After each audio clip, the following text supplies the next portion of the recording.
बिस्मिल्लाहिर्रहमानिर्रहीम, अस्सलामु अलैकुम नाज़रीन। टुनाइट विद मुईद पीरज़ादा में मैं हूँ आपका मेज़बान मोहम्मद अजमल जान। नाज़रीन, आज वफाकी वज़ीर रेलवे ख्वाजा साद रफ़ीक साहब अपने हल्के यानी N125 में सदर लाहौर में वर्कर्स से खिताब कर रहे थे। वर्कर्स के इस कन्वेंशन के दौरान जो उन्होंने गुफ्तगू की उसमें उन्होंने कई पहलुओं पर खुलकर इजहार किया। एक तो उन्होंने जो पनामा लीक्स के हवाले से 5 रुकनी बेंच ने फैसला दिया उसके चंद अल्फाज उठाकर अदलिया को बराह रास्त मुखातिब किया।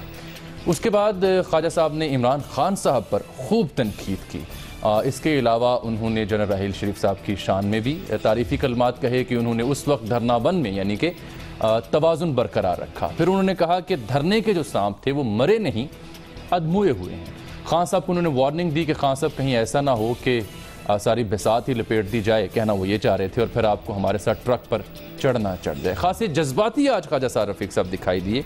ये वो ख्वाजा साहब हैं जिन्होंने चंद माह पहले वर्कर्स की एक तकरीब में ये कहा था कि नवाज शरीफ साहब जो हैं वो उन्हें चबाना आसान नहीं, वो लोहे के चने साबित होंगे। ये भी उन्होंने मुखातिब जो किया वो गालिबन जुडिशरी को ही किया था। और दूसरा हम मौजूद जिसका हमने जिक्र कल के प्रोग्राम में भी किया था, अमेरिकी कॉन्ट्रैक्टर्स ये का रेमंड डेविस, उसकी नई किताब आई। अब उस किताब को पढ़ा जा रहा है और जैसे जैसे उसके सफ़ात आगे जा रहे हैं, नेक्स्ट चैप्टर्स आ रहे हैं, तो नई मालूमात सामने आ रही हैं। आज उन्होंने बताया कि आखिरी पेशी के दौरान जो तर्जुमा हुआ कि आखिरी पेशी के दौरान हुआ क्या था। जो इस्तगासा के वकील थे असद मंजूर भट्ट, जो फ्री ऑफ कॉस्ट इस मुकदमे को लड़ रहे थे, उन्हें क्यों अचानक तब्दील किया गया। तो हम जानने की आज कोशिश ये करेंगे, क्या ये सब कुछ पंजाब हुकूमत के बाला बाला हुआ, क्या उससे बिल्कुल ख़बर नहीं थी क्या हो रहा है, और उस दौर में सियासतदानों का किरदार था क्या, बयानात थे क्या, और असल हकीकत क्या थी, इस पर भी हम बात करेंगे।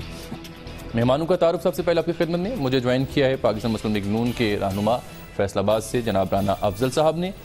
कराची से हमें ज्वाइन कर रखा है पाकिस्तान पीपल्स पार्टी के सीनियर रहनुमा जनाब नबील गबोल साहब ने, और तहरीक इंसाफ की नुमाइंदगी करेंगे सीनियर रहनुमा जनाब अली मोहम्मद खान साहब। और स्टूडियोज़ में मेरे साथ तशरीफ़ रखते हैं जाने पहचाने तज़ियाकार जनाब हबीब अकरम साहब भी। तमाम मेहमानों को बहुत शुक्रिया जी, आप तशरीफ़ लाए। हम कोशिश करेंगे राना सनाउल्लाह साहब का मौके भी ले सकें।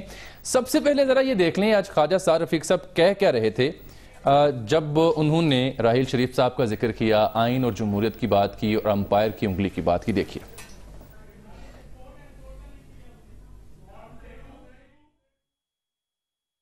खान साहब, हम गिरे तो आपकी बारी नहीं आएगी, आप हमारे साथ ही गिरेंगे। हमें गिराते गिराते आप गिर जाएंगे। हम नहीं चाहते कि आप गिरें, यकीन करें, हम नहीं चाहते कि आप गिरें, क्योंकि सियासत तन्हा नहीं की जा सकती जब तक मुखालिफ सामने मौजूद ना हो। खान साहब, हमें गंदा करते करते आप खुद गंदे हो रहे हैं और हमें डिस्क्वालीफाई करवाना चाहते हैं। ये आपका खेल है, ये ना हो कल आपको फिर हमारे साथ ट्रक पे चढ़ना पड़ जाए। शरीफ किसी कमजोर और चबाए जाने वाले चने का नाम नहीं है, और जो हमें चबाने की कोशिश करेगा उसके दांत टूट जाएंगे। हम लोहे के चने हैं। और ये बात किसी जज्बात में मैं नहीं कह रहा, हमारा ट्रैक रिकॉर्ड देख लें। लोहे के चने चबाने की कोशिश न करें, दांत टूट जाएंगे। और तज़हीक करते हो उस लीडर की। आज जबकि जनरल राहील शरीफ रिटायर्ड हो चुके हैं, उनके किरदार का एतराफ ना करना नाइंसाफी होगी। उन्होंने उस धरने में, धरना वन में एक निहायत मुस्बत किरदार अदा किया और तवाज़ुन ठीक रहा। एम्पायर की उंगली खड़ी करने की चीखें मारी गई, एम्पायर की उंगली खड़ी नहीं हुई, क्योंकि एम्पायर को बात समझ आ चुकी है। एम्पायर पाकिस्तान के आईन और जमहूरियत का मुहाफिज है, लेकिन धरने के जख्मी सांप अधमोए हुए मरे नहीं। नबील गबोल साहब, सबसे पहले मैं गुफ्तगू का आगाज आपसे करना चाह रहा हूँ। ये ख्वाजा साहब को जो उनकी तकरीर थी उससे तासुर ये मिला है हमें कि गालिबन किसी खतरे का खदशा है उन्हें। किस खतरे की निशानदेही वो करना चाह रहे हैं और आज उन्हें ऐसी गुफ्तगू क्यों करना पड़ी, आपको क्या समझ आ रहा है? आप भी पुराने सियासी वर्कर हैं। साद रफ़ीक को मैं अच्छी तरह जानता हूँ, और जो शख्स लोहे के चने चबाने की बात करने वाला आज ट्रक पे बैठने की बात कर रहा है। हाँ, इससे क्या मुराद है? पहले इसका यही मुराद है, जाहिर है कि अगर हम गए तो इमरान खान आप भी जाओगे और सारी जो भी सियासी जो जितने लीडरान हैं वो सब ट्रक पे चढ़ेंगे। ये एक किस्म का पहले ये इन्होंने धमकियां देना शुरू की, डराना शुरू किया जुडिशरी को, फिर इन्होंने धमकियां दी और वाज़े अल्फाज में धमकियां दी GITs को के मेंबर्स को। अब ये जो है इमरान खान को और दूसरे पॉलिटिकल जमातों को डरा रहे हैं कि अगर हम गए तो आप लोग सब जाएंगे। इसका मतलब साफ है कि जमहूरियत को जो है जमहूरियत की दुकान बंद हो जाएगी, फिर ना हम रहेंगे ना आप रहेंगे।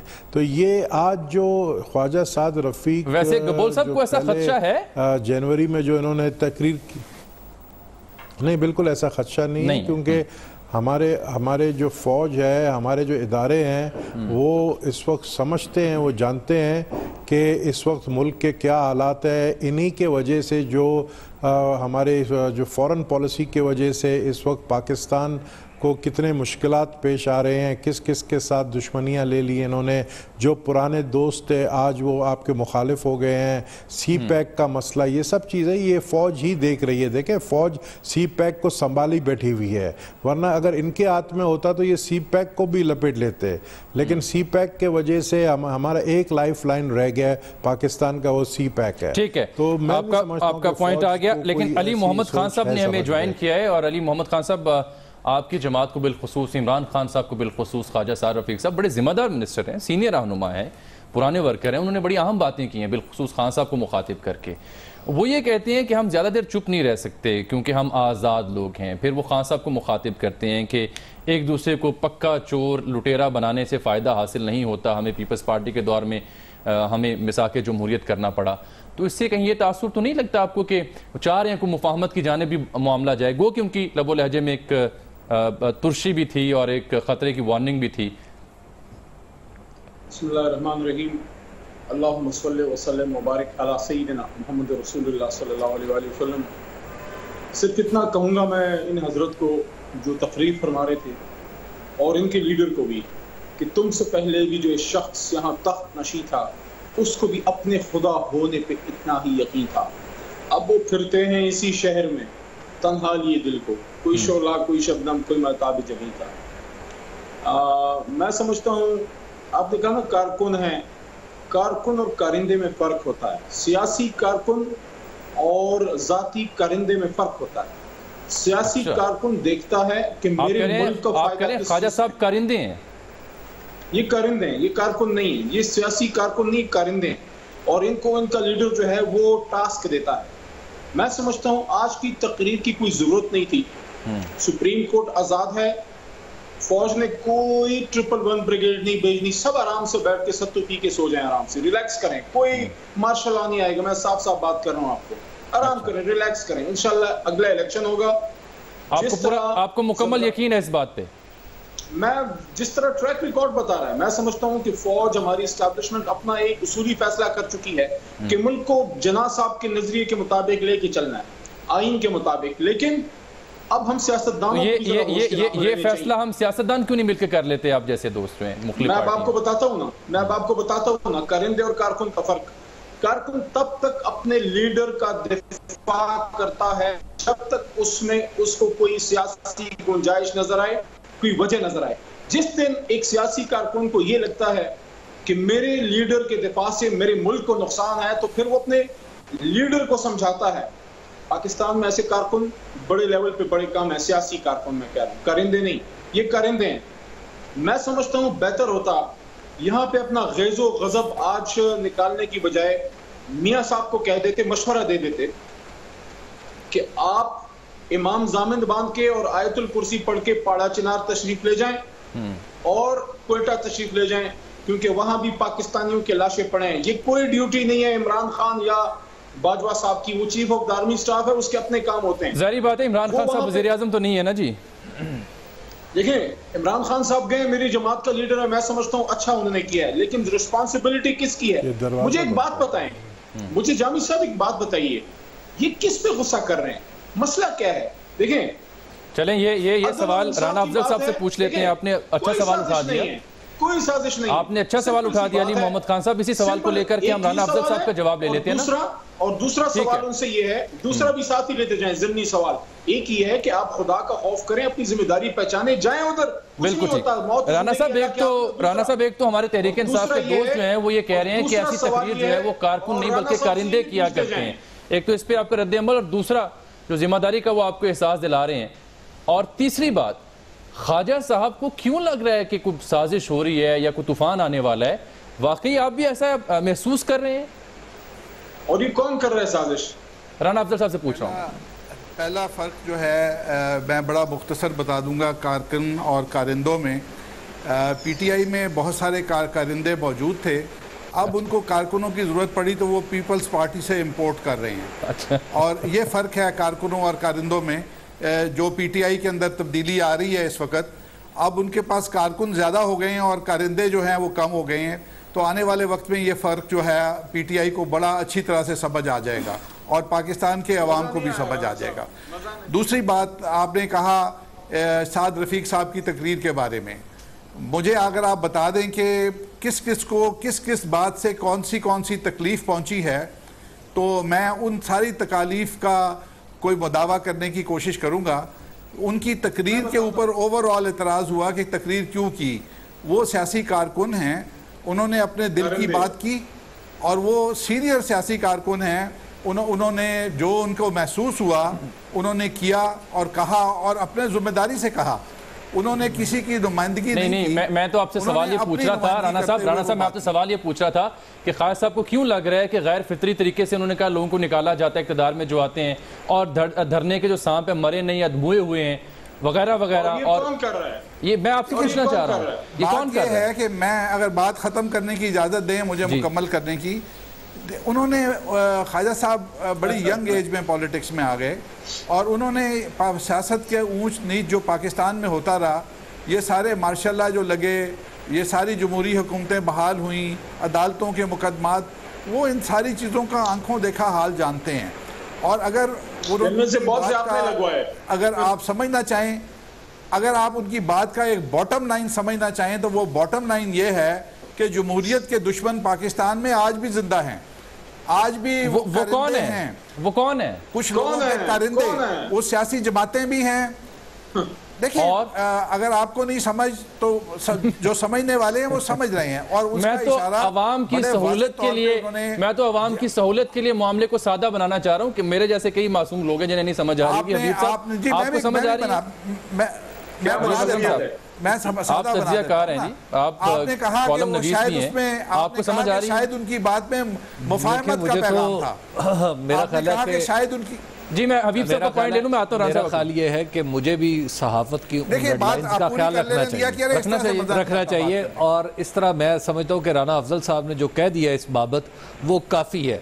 और मोहम्मद अली खान साहब जो अली खान साहब जो बार बार पूछ रहे हैं, हाँ। उन्हें पता है कि ये जो इशारा किस तरफ होगा और उसका अंजाम क्या होगा, इसलिए वो प्रेशर बढ़ाते चले जाएंगे।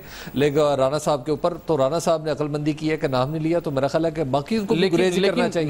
लेकिन ख्वाजा साहब ने खुद जवाब दे दिया हबीब साहब, उन्होंने कहा कि एम्पायर जो है से पता है कि तवाज़ुन रखना है और आइन और जमहूरियत की वफादारी है। कि आज की जो तकरीर है ना, उसमें वाकयात की बुनियाद पर उन्होंने दलाइल दे के ये नहीं समझाया कि कौन क्या कर रहा है। उन्होंने तासुरात बयान किए हैं और तासुरात कैसे बयान किए हैं, ये किसके हैं? साद रफीक साहब काबीना के एक मोअज़्ज़ज़ रुकन है, वफाकी काबीना की, रेलवे जैसी अहम वज़ारत उनके पास है, अपनी पार्टी में उनकी अहमियत बहुत ज़्यादा है, पार्लिमानी बोर्ड के वो रुकन होते हैं, यानी टिकटों के लेने देने में भी उनका अहम किरदार होता है। तो एक ऐसा शख्स जो हुकूमत में भी हो और पार्टी में भी उसकी बात सुनी जाए, जब ये सब कुछ कह रहा है तो मेरा ख्याल है कि ये तनहा उसकी सोच नहीं कही जा सकती। आप कह रहे हैं कि ये पूरी जमात की सोच है, मैं पूरी जिम्मेदारी से ये बात कर रहा हूँ। और वाकई किसी खतरे जो है उसकी जी, उन्हें बिल्कुल PMLN को ये खतरा महसूस हो रहा है कि पाकिस्तान में सिर्फ सियासी कुव्वतें नहीं बल्कि गैर सियासी कुव्वतें भी हैं जो नवाज शरीफ के दर पे हैं और PMLN के इक़्तिदार के दर पे हैं। हैं और इसके नतीजे में वो किसी और को लाना नहीं चाहते, बल्कि एक नया निज़ाम और एहतसाब का एक नया डोल डालना चाहते हैं, जैसा कि हर आमिर से किसी न किसी ज़माने में तवक्को की जाती है। जमातें इसको भांप नहीं रही। देखिए बाकी जमातें, देखिए बाकी जमातें भांप रही हैं। आप देखिए कि इसी वजह से पनामा के ऊपर जो पाकिस्तान पीपल्स पार्टी है वो भी अपनी पोजीशन आहिस्ता आहिस्ता वो एहतसाब को फोकस किए हुए हैं, वाज़े करते चले जा रहे हैं कि नवाज शरीफ की हद तक वो आप एहतसाब जितना भी करें तो दस्तूर के दायरे के अंदर रह के करें। और जो उस दिन आसिफ अली जरदारी साहब ने भी चंद दिन पहले कहा था कि जनाब हमें पता है जमहूरियत क्या होती है, और जमहूरियत के लिए हमने कैद काटी, और हमें कदर है जमहूरियत, और हमें कदर है, कप्तान को मियां साहब को कदर नहीं है। ठीक है, ठीक है। बहुत अब ब्रेक लेते हैं नाज़रीन, यहाँ पर ब्रेक के बाद वापस आते हैं तो फिर मजीद बात होगी रेमंड डेविस के हवाले से।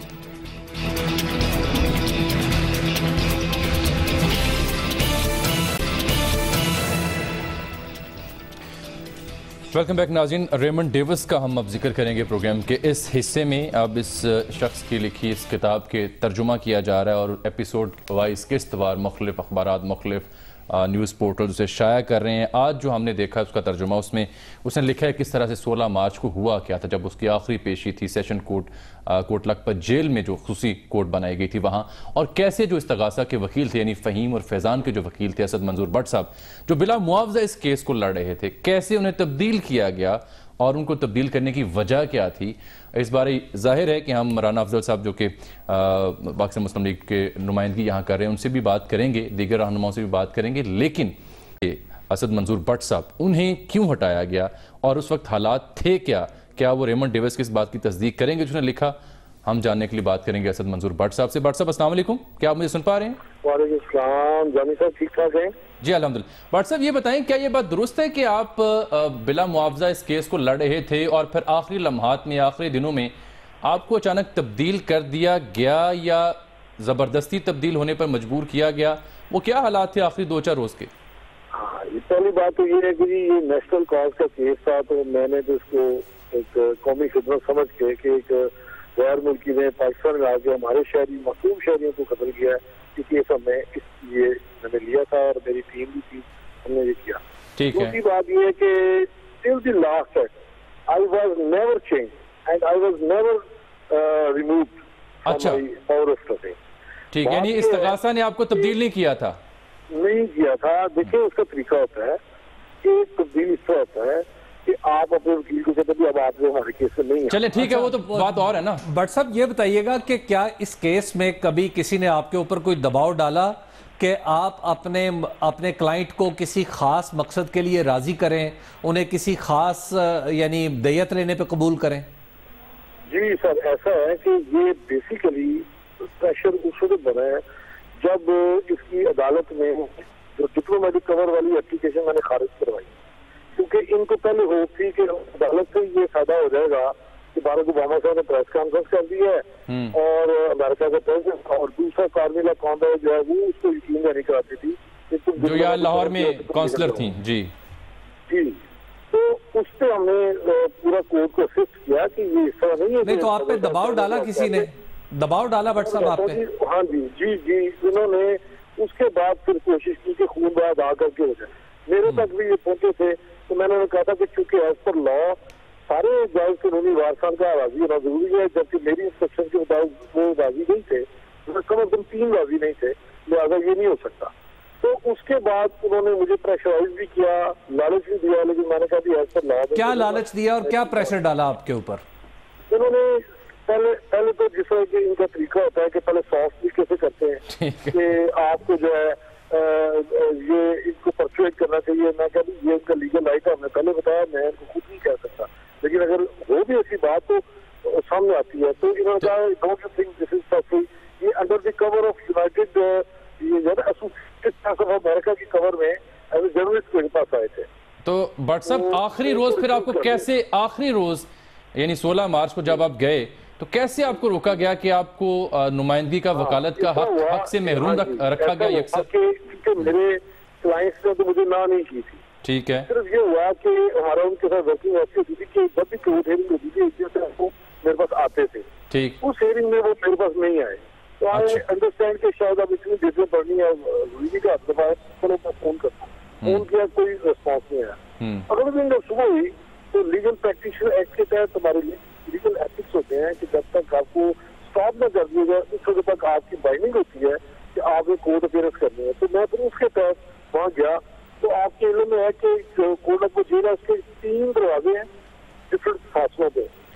फिर मेन गेट है। तो मुझे इन्होंने दिया that I was still concern, क्योंकि ये तो फिर आने नहीं देते अंदर उस बंदे को जो वहाँ का वकील ना हो, क्योंकि अदालत जेल के अंदर हो रही थी। तो इन्होंने मुझे जेल की ड्योरी तक ला के मुझे कहा कि आप तशरीफ रखेंगे साथ में, तो हम आपको बुलाते हैं। और जज साहब आपको किसने कहा, किसी अदालती एहलकार ने कहा या किसी और आदमी ने कहा? सुप्रीम जेल हाँ जी, कोर्ट लगता उसने मुझे फिर अपने हाँ जी, उसने फिर मुझे अपने जो डिप्टी सुप्रीटेंडेंट होगा उसके साथ कहा कि आप जाइए इस कमरे में बैठे, आपको बुलाते हैं। जब 15-20 मिनट गुजर गए, आधा घंटा गुजर गया, मैंने कहा बुलाएं, क्लाइंट के दौरान भी क्लाइंट अंदर जा चुके हैं, आपको बुलाते हैं। अब मैंने कहा ये कोई टुक नहीं है, जब क्लाइंट मेरे मिले बगैर चले गए अंदर, तो मैं बैठा, मुझे मिला, इन्होंने मुझे नहीं मिलाया। तो फिर मैंने कहा अच्छा भट्ट साहब ये बताइए, आपने कोई हुक्मनामा उनसे तलब किया, क्योंकि ये तो पंजाब गवर्नमेंट के मतहत है, जेलर भी और डिप्टी सुपरिटेंडेंट भी, जिसने रोका इन्हें, जिसने रोका वो तो पंजाब सुपरिटेंडेंट ने आपको रोका, आपने उससे पूछा ये जो हबीब साहब बात पूछ रहे हैं? सर मैंने पूछा, उन्होंने कहा जी आपको इजाजत नहीं है, बाहर हाई अलर्ट हुआ है और हम आपको यहाँ से जब हमें लाएंगे फिर हम आगे जाने, ठीक है, उस कमरे में महबूस रखा। ठीक है असद मंजूर भट्ट साहब बहुत शुक्रिया। यानी ये जो दूसरी एपिसोड है उनकी किताब में, आखिरी रोज़ की जो उन्होंने कहानी लिखी है उसकी तो तकरीबन तस्दीक कर दी। और जामी साहब पंजाब हुकूमत की जबरदस्त तरीके से तरदीद भी कर दी, बहुत खुली तरदीद कि जो जेलर है, जो जेल है वो सूबाई हुकूमत के मातहत, और वजीर आला ने कहा, अभी राना सनाउल्लाह एक जगह कह रहे थे कि हमें उस दौर में कोई इल्म नहीं था, ना सूबाई हुकूमत को और ना उस वक्त की हुकूमत यानी जरदारी सरकार की जो हुकूमत थी उसको कानू कान कोई खबर नहीं थी हो क्या रहा है, हम ला इल्म थे, बेखबर थे। लेकिन ये बात तो हबीब साहब उसकी यकसर नफी करती है। और मेरा ख्याल है नबील कबूल साहब उस वक्त हुकूमत में थे। जी नबील साहब क्या वाकई ये बात ठीक है जो राना साहब कह रहे हैं कि जरदारी साहब हों या पंजाब हुकूमत हो, वो यकसर ला इल्म थी, बेखबर थी, हालांकि पासपोर्ट देने वाले तो रहमान मलिक साहब थे? नहीं, ये जो बात अभी भट्ट साहब ने की है, जो वकील हैं और जो जेल की बात की और ये सब, ये एक तो ये रेमंड डेविस का जो बुक है अभी कल ही लॉन्च हुआ है, तो मैं अभी तक कुछ सिर्फ पढ़ सका हूँ, ज़्यादा नहीं पढ़ सका हूँ, लेकिन ज़्यादातर इसमें क्योंकि कुछ चीज़ों से मैं भी वाकिफ़ हूँ, रेमंड डेविस ने झूठ काफ़ी बोला इसके अंदर, ड्रामेटाइज करने की कोशिश की है इस अपने सारे ये जो उसके साथ हुआ है। और पंजाब हुकूमत और ये कहना कि नवाज़ शरीफ से जो मुलाकात की थी उस वक्त के जो फॉरेन मिनिस्टर सेक्रेटरी थे यूएसए के, उन्होंने नवाज़ शरीफ साहब से मुलाकात की थी और नवाज़ शरीफ से मुलाकात करने के बाद फिर ये सारा अमल जो है वहाँ पर शुरू हुआ। ये ये लेकिन उन्होंने हुकूमत से भी तो मुलाकात की होगी ना जी उस वक्त, लेकिन जो पंजाब हुकूमत वाला मामला वो तो राना अफजल साहब से हम पूछते, राना साहब मैं नबील कबूल साहब कुछ कहना चाह रहे हैं जी। नबील साहब आपकी बात अधूरी रह गई थी, मैं चाह रहा हूं पूरी कर लें। देखें, हाँ अब मैं यही कह रहा हूँ, ये इस मामले, क्योंकि मैं उस वक्त मिनिस्टर नहीं था, जिस तरह आपने कहा ना कि आपकी हुकूमत थी, हुकूमत होगी, लेकिन कुछ चीज़ों से, जैसे मुझे शाह महमूद कुरैशी ने बाद में मैंने कुछ बातें उनसे पूछी थी, तो शाह महमूद कुरैशी जो कहते हैं कि मैंने रिज़ाइन किया है इसी बात के ऊपर, तो वो गलत है। अच्छा। शाह महमूद कुरैशी की मीटिंग हुई थी इनके साथ, जो फॉरेन सेक्रेटरी है जॉन कैरी, अमेरिका के, जी जॉन कैरी के साथ, और जॉन कैरी के साथ फिर जॉन कैरी के साथ शाह महमूद ने इतना ज़रूर कहा उनको कि इस मामले में मैं एज अ फॉरेन मिनिस्टर कुछ नहीं कर सकता हूँ, मतलब मेरे पास वो पावर्स नहीं है जो आप लोग चाह रहे हैं एज अमेरिकन, जो अमेरिकन चाह रहे हैं। फिर ये मामला लेकर गए नवाज़ शरीफ के पास, उसके बाद क्या हुआ वो फिर राना अफजल साहब से पूछे। ठीक है, ये बड़ी दिलचस्प उन्होंने एनालॉजी बनाई है, बहुत ही जबरदस्त। मेरा ख्याल है कि ये परत खुल रहे हैं, और नबील कबूल साहब जितना जानते हैं उससे कम बताया अभी, हालांकि मेरे ख्याल उन्होंने एहतियात बरती है उन्होंने, और अब राना अफजल साहब से हम तवक्को रखते हैं कि वो हमें उतना ही बताएंगे, उससे ज्यादा खुलकर बताएं। राना साहब, अब ये जो बॉल है उन्होंने टॉस कर दिए नबील कबूल साहब ने आपकी कोर्ट में, आप कैसे खेलना पसंद करेंगे इस बॉल को? देखिए, उस वक्त सबसे बड़ी हैरत की बात यह थी कि रेमंड डेविस को जेल भेजा गया, वो तो गेस्ट हाउस जा रहा था, ठीक। और उसके लिए तो गेस्ट हाउस तैयार के अहकामात थे या जो भी था, और तवक्को नहीं थी कि अमेरिका की हुकूमत के आगे शहबाज शरीफ साहब इतना स्ट्रॉन्ग स्टैंड लेंगे। जो बात आप नहीं कर रहे, और जो बात अगर ये केस चलता और वो बात होती, तो फिर वो मेरा ये सवाल है कि क्या हम ये सोच रहे हैं कि रेवन डेविस वहाँ उन 3 आदमियों को मारने के लिए आया था? क्या रेवन डेविस ने ये झूठ बोला कि उन लोगों ने उसके ऊपर गन निकाली थी? वो किस इदारे के मुलाजमीन थे? क्यों उसको इस तरीके से फॉलो कर रहे थे? और ये जब हादसा हो गया उसके बाद हम ये बात कर रहे हैं कि जी उसको कैसे भगा दिया गया, रियासत की कमज़ोरी है, और ये सारी चीज़ें आपके कानून में दियत का कानून मौजूद है। हम रोज़ इन चीज़ों को अपने हलकों में फेस करते हैं, मर्डर होते हैं। राणा साहब माफ़ कीजिएगा, मेरा ख्याल है कि हकायक जो है ना उनका पैराडाइम और फ्रेम बिल्कुल ठीक रखना चाहिए। हकीकत यह है कि उसने दहशतगर्दी की थी, उसके खिलाफ मुकदमा 302 का दर्ज हुआ। हकीकत यह है कि मारे जाने वाले किसी इदारे के लोग थे या नहीं थे, वो पाकिस्तानी थे। तीसरी हकीकत यह है कि उस वक्त लाहौर में वो कत्ल हुए थे और लाहौर में वजीर आला आपकी पार्टी के थे, यानी शहबाज शरीफ साहब। तो मेरा ख्याल है कि इन तीनों चीजों को सामने रख के बात करें। इन तीनों चीजों के जो जवाब है हबीब साहब, आप ये कह रहे हैं कि ताली एक हाथ से बजी थी। नहीं, ताली 2 हाथों से नहीं, इस केस में ताली 4 हाथों से बजी थी। उसमें एक वजीर आला थे, एक उस वक्त अपकमिंग प्राइम मिनिस्टर थे, प्राइम मिनिस्टर इन वेटिंग थे, जो प्राइम मिनिस्टर हैं, और उस वक्त एक प्राइम मिनिस्टर थे और सदर थे। बिल्कुल 5 हाथ थे तालियों में। बिल्कुल। अब देखिए, जब आप इससे पहले कि 6 याद कर दें, आप इससे पहले 6 याद कर दें, मैं एक ब्रेक ले लेता हूं ताकि मेरे साथ हाथ ना हो जाए। मैं एक ब्रेक लेता हूं। राणा साहब यहीं से बात शुरू करेंगे क्योंकि आपकी बात सुनना बहुत लाजिम है, और मीनवेल हम कोशिश करें राणा सनाउल्लाह साहब का मौके भी ले लें क्योंकि उस वक्त उनकी हुकूमत थी। एक ब्रेक के बाद वेलकम बैक नाज़रीन। बात हो रही है रेमंड डेविस की ताज़ा किताब के हवाले से, जिसमें उन्होंने कहानी बयान की कैसे वो पाकिस्तान में पकड़े गए और फिर रिहाई कैसे मुमकिन हुई। सियासतदानों का नाम लिया, जनरल पाशा का उन्होंने नाम लिया। राना अफजल साहब, इससे पहले कि हम दीगर फरीक़ैन का तयन करें या जानने की कोशिश करें कि कौन और इस वाक़े में मुलव्वस था, मैं बात आपसे इसलिए कर रहा हूँ कि आप पाकिस्तान मुस्लिम लीग नून की नुमाइंदगी कर रहे हैं। ये कैसे मुमकिन हो सकता है कि सारे मामले से पाकिस्तान मुस्लिम लीग नून की जो हुकूमत थी उस वक्त भी पंजाब में, वो लाइल्म थी या बेखबर थी?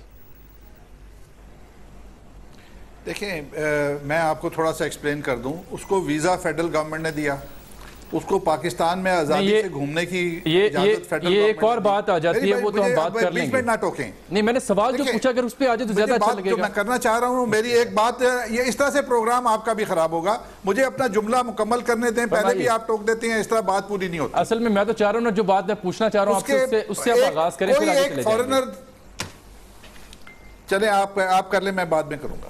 नहीं, आप इरशाद फरमाइए, इरशाद फरमाइए। पूरा मौका दिया, हुक्म कीजिए। आप इरशाद फरमाइए। जी नहीं, मौका क्या, मैं तो बात ही नहीं बोलता हूं तो आप रोक देते हैं। देखिए, बात यह है कि उसको यहाँ पे एक फॉरेनर आता है किसी शहर में, उसके आगे डाला होता है, पीछे डाला होता है हिफाजत के लिए।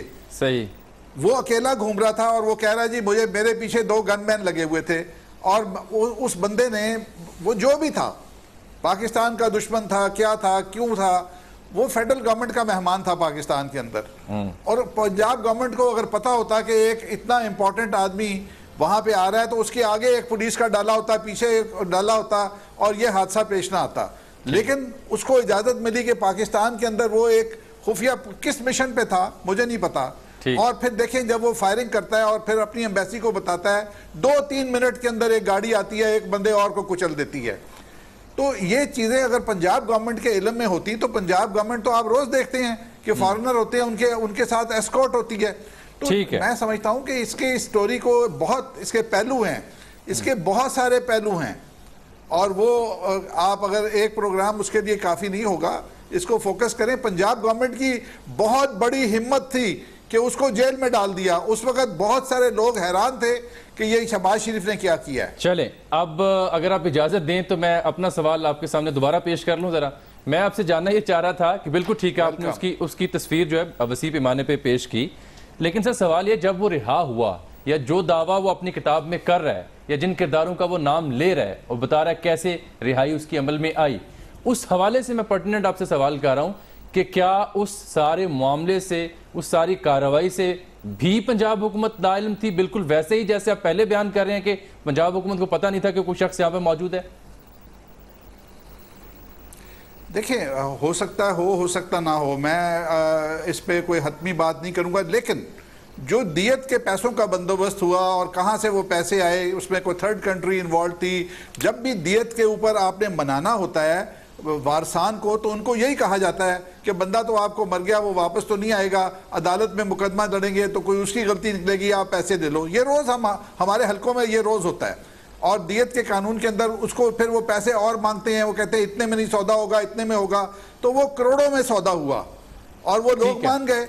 और फिर आपको ये भी देखना पड़ेगा कि उन लोगों में भी बाद में कत्ल हो गए बहुत सारे लोग। चले नबील गबोल साहब, चूंकि आपको खासा इल्म है इस मामले का, आपने पहले भी जिक्र किया है, शामुद कुशी साहब का हवाला भी आपने दिया। जब इस शख्स की गिरफ्तारी अमल में आई तो हमने देखा कि हुकूमत हो, उस वक्त वज़ीर ख़ारिजा हूँ या पंजाब हुकूमत के वज़ीर आला मियाँ शहबाज शरीफ हूँ या दीगर जमातें हूँ, सब ने बाबंगे दोहल ऐलान किया कि किसी किस्म का कोई दबाव, कोई बर्दाश्त, कोई डील नहीं की जाएगी। वो कौन से ऐसे मुहर्रिकात थे जिसके बाद आनन फानन बाजी पलटी गई और रेमंड डेविस यूं गया और यूं गया? देखिए, आप अजमल साहब गड़े मुर्दे उकाड़ रहे हैं और एक पुरानी बात कर रहे हैं, और वो उस शख्स के एक गड़ा मुर्दा किताब लिखा हुआ है, गड़े मुर्दे ने ना किताब लिख दी है और वो बड़े ड्रामाई अंदाज में। मसला ये, और आप अंदाजा करें नबील साहब, आप अंदाजा करें किताब जो है, जब मार्केट में कोई बड़ी किताब आती है तो पब्लिशर या राइटर जो है 2-3 साल तक उसका PDF वर्जन या इंटरनेट पे उसे फौरन दस्तयाब नहीं होने देता, लेकिन ये वाहिद किताब देखने को मिली है जो फौरन लॉन्च होते ही व्हाट्सएप के जरिए हर मोबाइल में जा रही है। जी प्लीज बात कीजिएगा। मैं ये कहना चाह रहा हूँ कि बिल्कुल आपकी बात सही है, लेकिन देखें, रेमंड डेविस का जो भी मामला तय हुआ है, अगर आप जुडिशरी हाई कोर्ट या सेशन कोर्ट पंजाब के अंदर ही chief justice Lahore high court के अंडर आता है सेशन कोर्ट, उस चीफ जस्टिस को किसने कहा था कि दियत का जो ये केस है इसको जल्दी जल्दी निपटाएं, लंबी तारीख मत दें, ये किसने कहा था? मैं ये सवाल करना चाहता हूँ मुस्लिम लीग के अपने दोस्त से कि आया शहबाज शरीफ ने chief justice of Lahore high court को नहीं कहा था कि आप लंबे डेट्स नहीं दें और केस को जल्दी निपटाएं? क्या दियत के लिए जो शख्स गया था फैमिली मेंबर्स के पास, वो क्या शख्स शहबाज शरीफ साहब के बहुत ही करीबी था या नहीं था? जिसके लिए पैसे अरेंज किए गए, जिस अकाउंट से पैसे निकाले गए, सब कुछ इनको मालूम है। तो मैं इसलिए कह रहा हूं कि देखें, ठीक है, बहुत अहम आपने सवाल उठाए और प्रोग्राम का कहूंगा कि रेमंड डेविस ने, ठीक है, बात पूरी कर लीजिएगा नबील साहब, वक्त खत्म हो गया प्रोग्राम का, आप बात पूरी कर लिए।